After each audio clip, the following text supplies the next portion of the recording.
Have you ever given your entire self to everyone and yet felt completely unseen? Have you ever made other people smile but forgotten how to smile yourself? This is the tale of a woman whose heart was full of kindness, but who forgot that her own happiness mattered. When life finally forced her to stop, she learned the most wonderful lesson. You cannot be whole if you constantly break yourself apart to keep others together. In a little town near the mountains lived a woman named Layla. Everyone knew her. Not for wealth or fame, but because she was the one person who never refused a request. If someone was ill, she prepared meals for them. If someone was upset, she stayed up listening through the night. If help was needed, she put aside her own tasks to be there. People would say, "Layla is an angel," and perhaps she was, but no one saw what took place behind her closed front door. Her home was silent, her dinner often grew cold, and her heart gradually became exhausted. Each morning before the sun rose, Layla would sweep her porch, water her plants, and visit her neighbor, Aunt Sarah, who lived alone. Then she headed to the small village school, where she taught young children to read and dream. Her students adored her, rushing up and calling, "Miss Layla, Miss Layla." She would offer a gentle, weary smile. But every evening when she returned to her home, her smile vanished. The empty chair at her dining table served as a harsh reminder. She cared for everyone else, but no one seemed to care for her. One afternoon, right after class, Layla suddenly felt lightheaded. The chalk slipped from her fingers and the blackboard swam before her eyes. Her co-worker rushed to assist, insisting, "Layla, you absolutely must rest." But Layla shook her head. "There's far too much to do. The annual school fair is next week. I'll take a break later." That later never came. Just a few days later, the school fair began.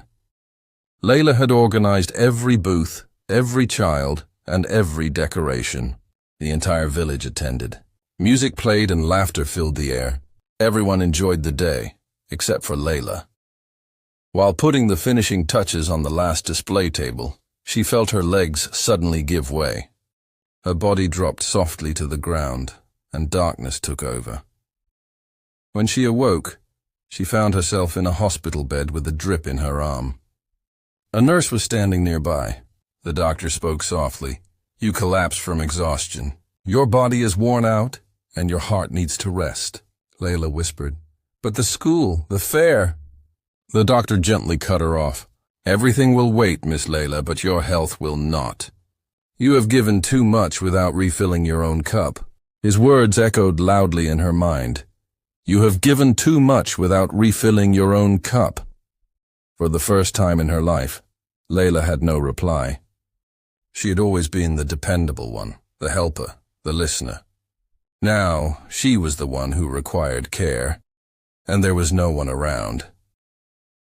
That evening, the nurse brought her a tiny flower in a glass. She explained, "A student left this for you. His name is Amir." Layla offered a weak smile.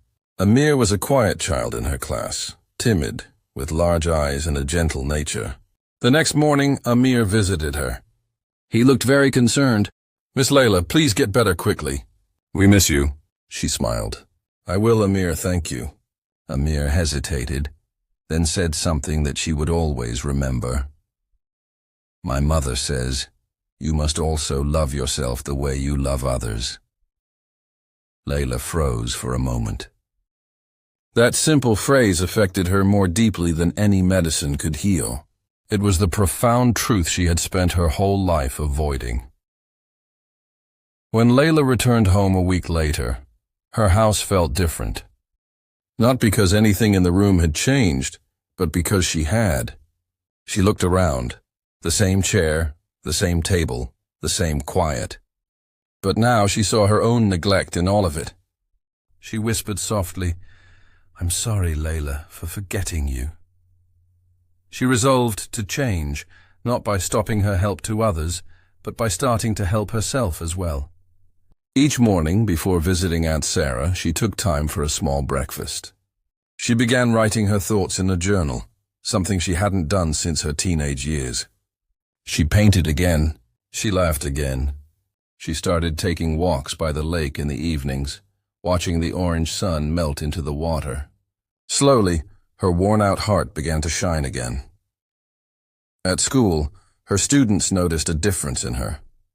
She smiled much brighter. Her voice was softer, yet filled with peace. She began saying something she had never uttered before. "I can't do it right now, but I'll help later." At first, people were surprised. They whispered, "Layla has changed. She says no now." But soon they noticed something else.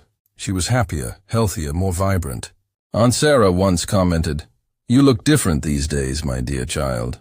"What is new?" Layla smiled and replied, "I started giving the same kindness to myself that I give to others." Months went by. The entire village started to see the quiet strength she possessed. She still assisted people, but she no longer became lost in their problems.